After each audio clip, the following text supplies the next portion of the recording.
फलटणच्या बाबतीमध्ये जेव्हा हा प्रकार सकाळी लवकर माझ्या निदर्शनाला आला, मी लगेचच जिल्हा पोलीस अधीक्षकांना आणि अतिरिक्त जिल्हा पोलीस अधीक्षकांना उचित सूचना दिलेल्या आहेत। ज्या महिला डॉक्टरांनी आत्महत्या केलेली आहे अशी माहिती पुढे येते की त्या महिला डॉक्टरांनी हातावरती त्यांना ज्यांनी त्रास दिला त्या व्यक्तींची नावं लिहिलेली आहेत आणि त्यांना काही त्रास पूर्वी काही लोकांनी दिला होता असं त्यांच्या नातेवाईकांच्या बोलण्यातून आलेलं आहे।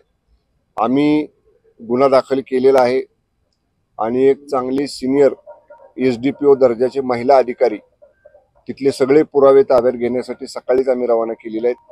त्या महिला अधिकाऱ्यांनी त्यांचं कामही सुरू केलेलं आहे। बरेचसे पुरावे त्यांनी हस्तगत केलेले आहेत। ज्या मृत महिला डॉक्टर आहेत त्यांच्या परिवारजनांची जर शंका कोणावर असेल तर त्या महिला अधिकाऱ्यांना पोलिसांच्या आम्ही सांगितले की त्यांना विश्वासात घेऊन त्यांची ज्यांच्या कोणावर संशय असेल त्यांची तुम्ही नावं घ्या, जे संशय आहेत त्यांची तात्काळ चौकशी करा। जे आरोपींची प्रमुख नावं आली ते आरोपी मी तिथल्या अधिकाऱ्यांशी बोललो, ते फरार आहेत।